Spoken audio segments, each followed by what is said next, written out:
présenter le Grand Tour. Le Grand Tour est un jeu de stratégie. On va faire des collections, des paris.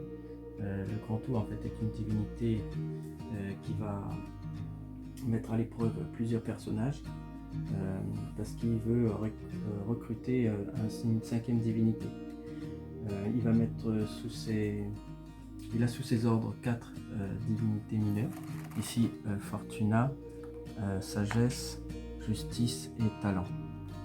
Donc on va avoir la possibilité d'avoir 5 personnages jouables.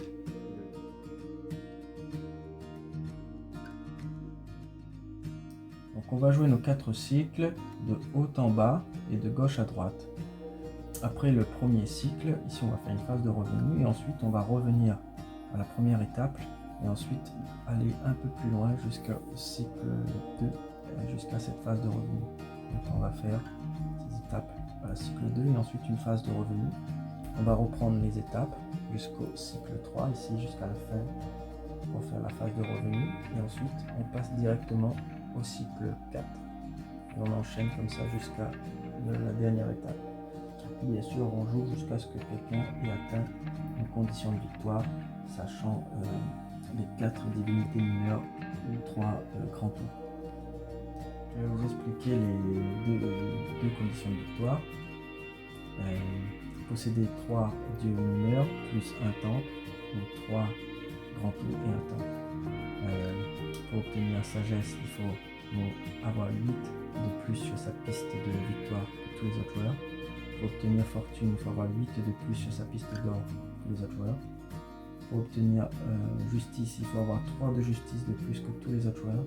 Et pour obtenir talent, il faut avoir la majorité des projets et des symboles de collection identiques. Ici, on a le personnage l'apothicaire. On va placer en début de partie les cubes sur sa piste d'or à 6. La justice à 1, le talent à 0 et les pistes de victoire, les pistes de points de victoire à 2.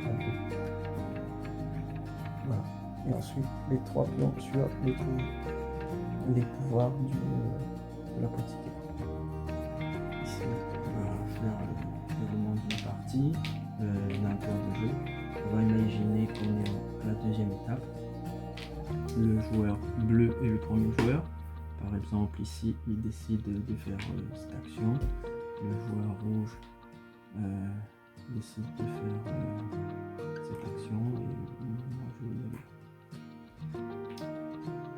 Donc, on va réaliser les actions. Chacun va payer le coût pour faire ses actions.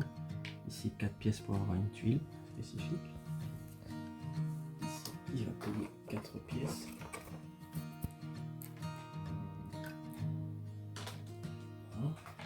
Il va avoir une forêt qui fait monter de 1 en talent. Ensuite, le joueur rouge paye 7 pièces pour monter de 2 en justice. Il passe à 3, il débloque en même temps son pouvoir ici. Il fait monter de 8 sur la piste de victoire. Il était à 10, il passe à 18. Donc là, pour l'instant, il récupère le personnage Fortuna, car il a 8 de plus que chaque joueur sur la piste d'or. Il est à 18, je suis à 6, et le joueur qui ici est à 5. Donc, moi, je vais monter de 4. Je vais vous expliquer les effets de collection. On va imaginer que le joueur qui est bleu a une collection dans sa main. Il a 3 cartes avec 6 symboles de fleurs. Il va pouvoir jouer ces cartes de collection, il va déclencher les effets. Ici, il va déclencher dans l'ordre qui veut les 6 effets, il va les cumuler. Ici, il va commencer par exemple par piocher une tuile. Ici, il pioche une tuile. Il monte de 3 sur sa piste de victoire, il passe à 7. Il monte de 4, il passe à 9. Ensuite, il gagne 2 en justice, il passe à 4. Et chaque joueur perd 2 en justice. Il peut débloquer son pouvoir. ici on va faire échanger une tuile avec un autre personnage. Il possède déjà une tuile qu'il va échanger. Il va échanger une tuile idole contre un grand tout. Et ensuite ici il va faire un revenu de piste d'or ou de points de victoire. Par exemple ici s'il avait 9 ou 19 ou 39, là il gagne 9 pièces d'or. Voilà. Ici c'est pour, s'il en avait 7, il pouvait déclencher une malédiction et 8, gagner 30 points. On va imaginer que j'ai une carte projet dans la main. Et je vais la jouer, je peux la jouer quand je le veux. Ici, c'est une carte qui fait que je peux échanger une idole contre une autre tuile. Ici, je vais échanger cette idole contre cette tuile. Chaque idole ne redéclenche pas leur effet. Les idoles ne redéclenchent pas leur effet quand on les échange. Par contre, les autres tuiles redéclenchent leur effet. Ici, cette tuile, c'est le cavalier qui me donne plus 3 en justice. Plus 3. Je vais vous expliquer un peu les phases de revenus.